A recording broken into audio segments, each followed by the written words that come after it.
When a plane is in trouble and the oxygen masks drop, you're instructed to put your own mask on first before helping others put theirs on. And the reason why is because if you help others who are struggling first, you'll both pass out. Whereas if you put your own mask on first, then help the other person, you'll be conscious at the very least and be able to help them. And this highlights the difference between two philosophical concepts. Altruism, which is the idea that we should all help each other first before ourselves, and then the idea of self-interest, which is that we should take responsibility for our own lives first before we help other people. It's a question of priorities. If you're struggling to eat, you obviously can't give to charity. You can only give to others if you have something to give, which means you have to look after your own self-interest first, accumulate wealth, and only then can you give it away. In other words, you can only help other people after you've helped yourself. And the reason why I bring this up is because altruism is the beating heart of National Socialism. People are drawn to Hitler and the Nazis because they promised to look after those within the group. The Germans, the Aryans, the people, the Volk. In the German language we have a word which admirably expresses this underlying spirit of all work. It is Pflichterfüllung, which means the service of the common weal before the consideration of one's own interests. The fundamental spirit out of which this kind of activity springs is the contrast distinction of egotism, and we call it idealism. By this we mean to signify the willingness of the individual to make sacrifices for the community and his fellow men. As Hitler demonstrates, the idea of self-interest has a bad rep, and the reason why is because it's been under consistent attack for millennia. When you type in the definition of self-interest, you get told it means regard for one's own interest or advantage, especially with disregard for others. So it's not that you look after yourself first before helping others, it's that you must disregard others entirely. When asking for the synonyms of self-interest, you'll find words like selfishness, self-absorption, egomania, narcissism, and many more like that. Generally, it's all negative. In contrast, altruism is paired with words like benevolence, humanitarianism, kindness, charity, generosity, and so on. Really positive words overall. And this isn't a coincidence. The powers that be want you to put their interests first rather than your own. And the best way to do that is to destroy yourself by shaming you and guilting you into not putting yourself first and annihilating the idea that you are an individual. You become an unthinking zombie. At that point, they can convince you to help others, them, by contributing to society, the state, which they just so happen to control. In other words, you're manipulated into giving your wealth and resources to those that enslave you. The man who named the creed is the philosopher Auguste Comte. The name he coined is altruism. The medieval adoration of God, says Comte, must now be transmuted into the adoration of a new divinity, the goddess humanity. Sacrifice for the sake of the Lord is outdated. It must give way fully to sacrifice for the sake of others. And this time, Comte says, man must really be selfless. As soon as the spirit of egotism begins to prevail among the people, then the bonds of the social order break, and man, by seeking his own personal happiness, veritably tumbles out of heaven and falls into hell.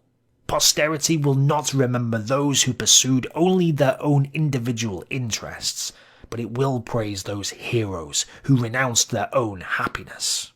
The Jew offers the most striking contrast to the Aryan. There is probably no other people in the world who have so developed the instinct of self-preservation as the so-called chosen people.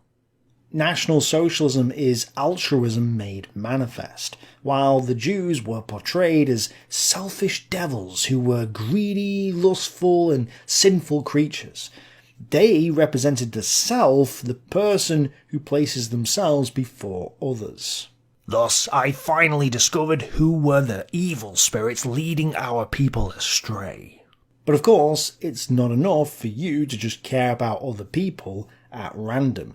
You need to be controlled, and the best way to control you, like a puppet, is to destroy yourself and give you a group identity, a unifying force or idea. Well, Hitler brings up the concept of this idea, and sometimes he calls it the national idea or the folk idea, but when he says it, he means that everyone must bow down to this unifying force. And this concept comes from Marx, who's getting it from Hegel, who's getting it from Plato, and a guy called Heraclitus. And there's loads of other philosophers in between. We can trace the inheritance of this concept right back to the dawn of the written word. And just to confirm this, Hans Gunther, the race pope, devoted an entire book to Plato. Alfred Rosenberg also praised Plato because he wanted to save his people on a racial basis. I'm not a pagan, and I'm not promoting paganism. However, the pagans had a perspective of the world that we've lost today, and that perspective can help us understand what's going on here. So, for a pagan, everything and every belief has a spirit or God. And by the way, the spirit is the God and the God is the spirit. It's the same thing. But if we list off some of the old gods, we have the god of thunder, we have the god of the sea, we've got the god of the hearth and the home, the god of the cat, the god of the cauldron, and numerous other physical objects or real things. But we also have the god of love, we have the god of skills, we have the goddess of liminal spaces, Hecate. She's the goddess of the backrooms, by the way. Maybe she's the entity watching you as you get lost in a maze of mono-yellow walls and moist carpet. Anyway, the point is that every object or belief has its own spirit or its own god. And it's, so as a pagan, you get to decide which gods you worship. Do you worship the god of love? Do you worship the god of the roads? Do you make sacrifices to the god of the heavens? You get to decide what you prioritize. But also it allows us to conceive of the world as multiple separate things or concepts. And to give you an example of this, I want you to go outside and physically place your hand on society. As in, like I'm putting my hand on my shirt, I want you to go outside and place your hand on society. Well, what are you going to put your hand on? You can put your hand on a road, that's not society. You can put your hand on other people, but they're not society, they're individuals. It turns out that there is no society. It doesn't exist. It doesn't physically exist. It's a spiritual concept. And thus the idea of society, goddess society with a capital S, is a god. It's a religious belief. This is why the ancient Greeks had a goddess for the polis, the city, Athena. Because the city, the society, the polis, none of these things really existed. You cannot place your hand on a city, because a city is not a physical thing. It's a collection of individual buildings and roads. And so, in order for us to name it a city or society, we must create the belief that these things are actual entities. So we actualize them into existence as gods, hence Athena or Lady Liberty or Britannia. And this is where Plato comes along and says that there are two dimensions. The physical, material world, which we can touch and feel, and then we have the spiritual realm of non-material perfection. And he says that these abstract, non-material things are supernatural entities. They are forms, things in and of themselves. They are gods. So society isn't just a perception or a name for a group activity. It's actually a god in and of itself. But also in Plato's mind, these forms are the spirit that binds us all together. So we're connected, not through individual action. In fact, he says we're not capable of operating independently, but that we're connected by and operate for these spiritual entities known as forms. we operate for goddess society, we operate for goddess nation, we operate for goddess gender or goddess class or goddess state. And he says we must sacrifice everything for these gods, including ourself. What follows in regard to human action, according to Plato, is a life of self-sacrificial service. When men gather in society, says Plato, the unit of reality and the standard of value is the community as a whole. Each man, therefore, must strive, as far as he can, to wipe out his own individuality, his personal desires, ambitions, etc., and merge himself into the community, becoming one with it and living only to serve its welfare. On this view, the collective is not an aggregate, but an entity. Society, the state, is regarded as a living organism. This is the so-called organic theory of the state, and the individual becomes merely a cell of this organism's body, with no more rights or privileges than belong to any such cell. Leonard Peikoff goes on to explain how Plato is the source of mysticism and collectivism in the West, although we do now know who Plato was influenced by. And by the way, in the previous videos I've made on the religion of National Socialism and Hitler's Gnosticism, a few of you recommended me this book, and I just want to thank you all, for doing that, because this book is absolutely brilliant. It's only about 300 pages, but I've made 67 pages worth of notes, quotes, and references from this book. Every sentence is like a paragraph. There's so much in here, and I can't possibly explain it all, but I would say that if you're interested in understanding the cause of Hitler's Germany and the origins of the ideas behind it, this should be top priority on your reading list. And this isn't a sponsored video. I'm genuinely it is genuinely one of the best books that I've ever read. And I'll be honest, it's hit me like a freight train. It's made me finally pull the plug and read Ayn Rand, who wrote the introduction. I've never actually read her before, but I was so impressed by her intro that, and what Peikoff was saying, that, I've started reading her as well. And I would say that this book has come at a good time for me in general, because I'm immersed in these subjects all day and night, and it does feel like I'm under psychological attack by these ideologies, Marxism, fascism, Nazism, and there's other reasons too, but I don't want to bog this video down about that. Nonetheless, I think if you're watching this video and you're interested in what I'm talking about here, this should be a high priority read. Before Plato, though, there was another ancient Greek called Heraclitus. Plato was influenced by Heraclitus, as were the Nazis, and there is a book called National Socialism, Its Principles and Philosophy by Carlos Videla that, it basically swoons over Heraclitus. I could be wrong, but I get the impression that Videla is an actual Nazi, or a third position of some kind. And if he isn't, then he certainly needs to rewrite the book, because that's the impression his writing gives. And that's also why I'm not necessarily recommending this book, although you can read it if you want to. Nonetheless, Videla explains that Hitler's most important belief was the law of struggle, Kampfgesetz. And by this he means a struggle between different social groups, not individuals. And because of this law, Hitler believed that there was no life without struggle, and that the world is in perpetual struggle between different groups. Hitler described struggle as the father of all things, which Videla says was inspired by Heraclitus, who said that war was the father of all things. In this sense, the National Socialist worldview was heir of the Indo-European thoughts of Heraclitus and his world of perpetual strife, called polemos. In this worldview, the union of all entities in the universe formed a chaotic and undifferentiated mass called Hen, the One. In other words, the gatherer of everything. Hen was pure existence, a shapeless being.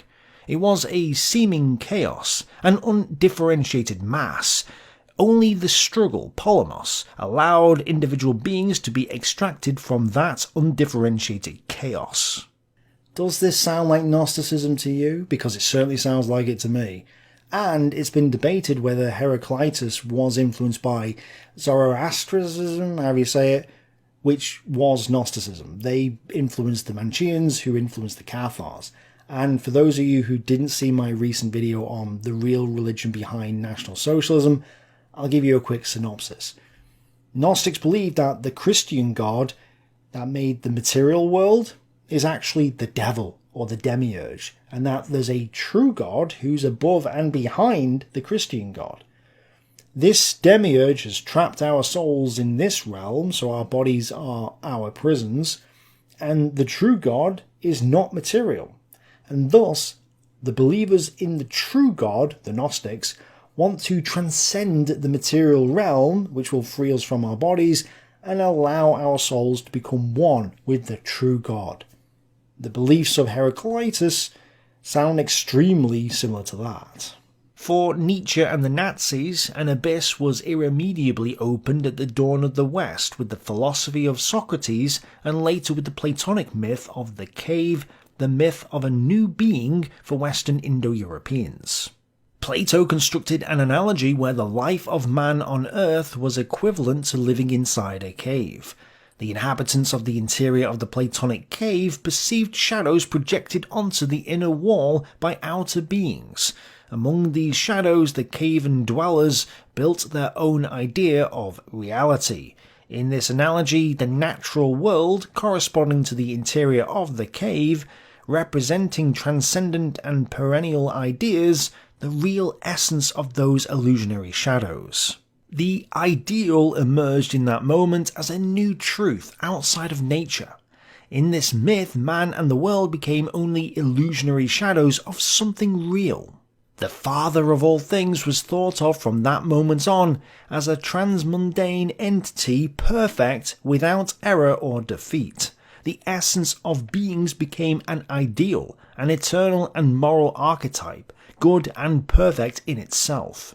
Metaphysical essence was thought immobile, unchangeable, incapable of fighting, a conservative entity that was largely unattainable, as well as transcendent, alien and improper to man.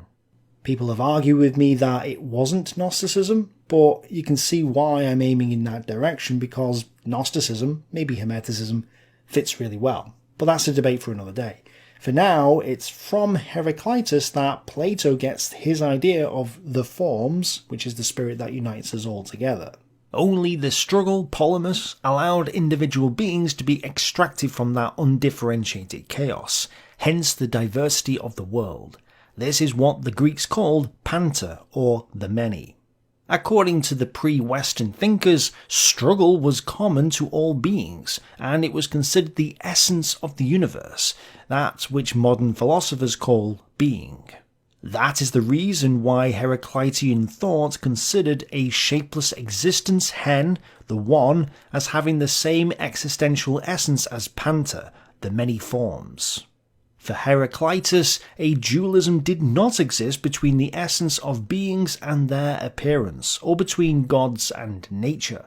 In that sense, struggle allowed man to exist and also to preserve his existence. As stated by the ancient Greeks, polemus belongs to us, since we ourselves are conflict. So, just to clarify that, he's saying that we are struggle itself, and in this struggle in ourselves, we are closer to God, the shapeless existence. The word struggle is just another word for the Holy Spirit. So in other words, when Hitler uses the word struggle, which he does a lot, he really means the Spirit of God that binds us together. And it gets even crazier. Heraclitus influences Plato, who influences everybody, basically, throughout the medieval period, including St. Augustine. So, according to Ayn Rand and Leonard Peikoff, this explains why there was so much mysticism in medieval times.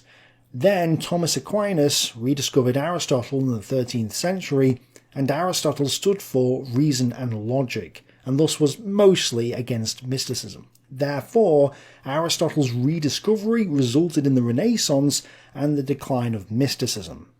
Concerned by this development, Immanuel Kant, who was an incredibly influential German philosopher and theologian, wanted to save religion from science and did this by reviving Platonism and the ideas of Heraclitus. Kant said that man's mind automatically and subjectively distorts the evidence before it. Thus, reality is nothing more than a creation of man's consciousness. Reality, therefore, isn't real. It's only what it appears to man. Thus, there are two dimensions again: true reality, which is spiritual, and the unreal material world. Where have we heard this before? Kant said that logic was merely a subjective human device and thus has no basis in reality, and that science is limited to the material realm, not the spiritual one. And thus, faith is the only means of accessing the true reality. Therefore, mystic fantasy, also known as Romanticism, was born. I have, therefore, found it necessary to deny knowledge in order to make room for faith. One of Kant's heirs was Hegel, and from Hegel we get Marx, who studied and wrote his own work on Hegel's The Philosophy of Religion. But from Hegel we also get Giovanni Gentile, the philosophical founder of fascism. Gentile's Origins and Doctrines of Fascism is dripping with Hegelianism. He refers to the state as a spiritual creation of the people, and he's getting this idea directly from Hegel. The state is therefore the basis and centre of all the concrete elements in the life of a people, of art, law, morals, religion and science. The substance that exists in that concrete reality, which is the state, is the spirit of the people itself. The actual state is animated by this spirit in all its particular affairs, in its wars, institutions, etc. Everything in the state, nothing outside the state, nothing against the state. The very essence of spirit is activity. It actualises its potentiality and makes itself its own deed, its own work. Thus it is with the spirit of a nation. It is a spirit having strictly defined characteristics which exist and persist in the events and transitions that make up its history. That is its work. That is what this particular nation is. Nations are what their deeds are. The fascist state, therefore, as distinct from the nationalistic state, is an entirely spiritual creation. It is a national state because, from the point of view of fascism, it is the result of spiritual action rather than a presupposition. When the Marxists say that fascism is not socialism, they're wrong. Fascism rejects Marxism and goes back to the original source, Hegel, and says what Hegel says. In fact, Hegel has more in common with Giovanni Gentile than he does with Karl Marx. The state is the divine idea as it exists on earth. The march of God in the world, that is what the state is. In the existence of a nation, the substantial aim is to be a state and preserve itself as such. A nation that has not formed itself into a state, a mere nation, has, strictly speaking, no history, like the nations which existed in a condition of savagery.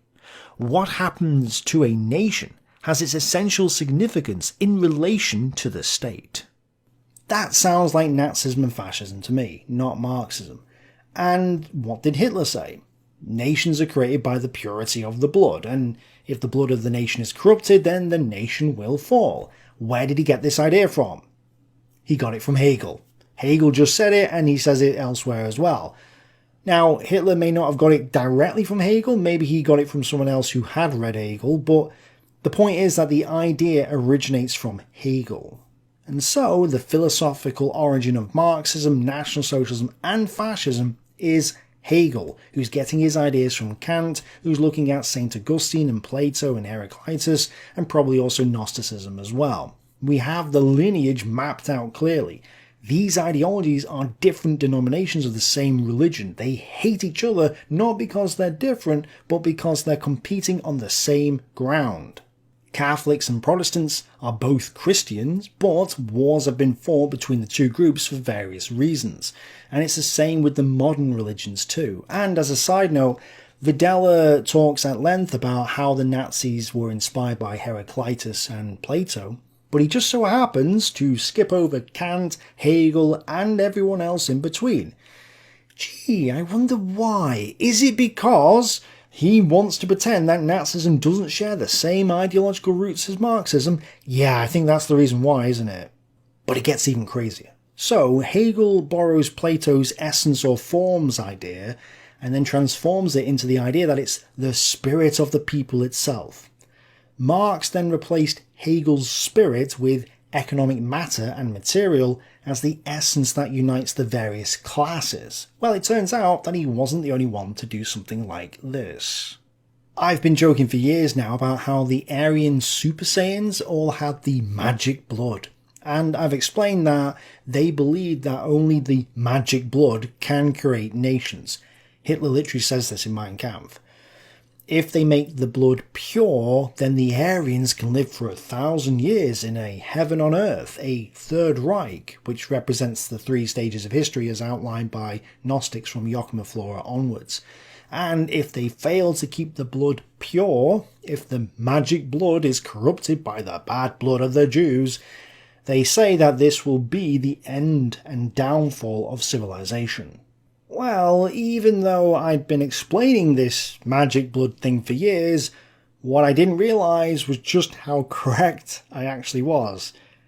They do genuinely believe that the blood is magic, because, as Karl Popper and Leonard Peikoff point out, the Nazis replaced Hegel's spirit with the term blood.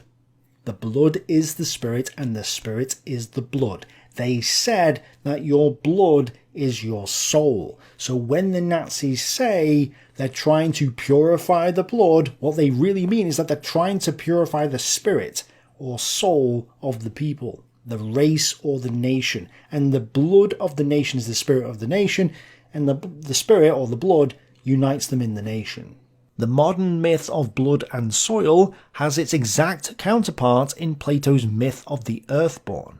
Nevertheless, not Hegel plus Plato, but Hegel plus Haeckel is the formula of modern racialism. As we shall see, Marx replaced Hegel's spirit by matter and by material and economic interests. In the same way, racialism substitutes for Hegel's spirit something material, the quasi-biological conception of blood or race.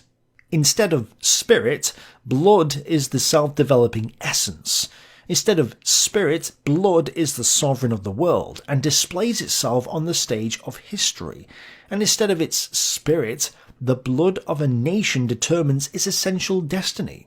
The transubstantiation of Hegelianism into racialism, or of spirit into blood, does not greatly alter the main tendency of Hegelianism. It only gives it a tinge of biology and of modern evolutionism. The outcome is a materialistic and at the same time mystical religion of a self-developing biological essence, very closely reminiscent of the religion of creative evolution whose prophet was the Hegelian Bergson. When I told my friend that the blood is the spirit and the spirit is the blood, his eyes widened because it's a revelation in itself. And I know it's so obviously correct. I hadn't realised it and nobody had pointed it out to me. But when I read it, I was like, of course it is. Of course it is. It's been staring us in the face this whole time. And this just confirms to me that National Socialism isn't scientific in the slightest. What they were doing was fighting a religious war. The whole essence of National Socialism from start to finish, the whole of the Second World War, especially in the East, is a religious conflict between denominations of mysticism.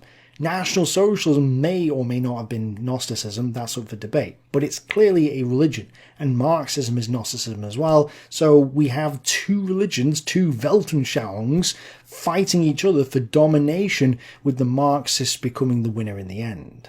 I've barely dipped my toe in the water today, and I could go much deeper, but I want to see what you guys think first. Have I overwhelmed you with too much information? Do you want me to go any deeper or go over any of the concepts I've mentioned in more detail, or has this been enough for you? Let me know what you guys think below and I'll decide what's best. But I'm really enjoying this topic, and I'm more than happy to go as in-depth as you guys want on this. So, I'm looking for more books on the topic. So give me your recommendations if you have any. And in the meantime, if you haven't seen my other videos on the Nazi religion, I'll leave the links everywhere. Thanks for watching. Bye for now.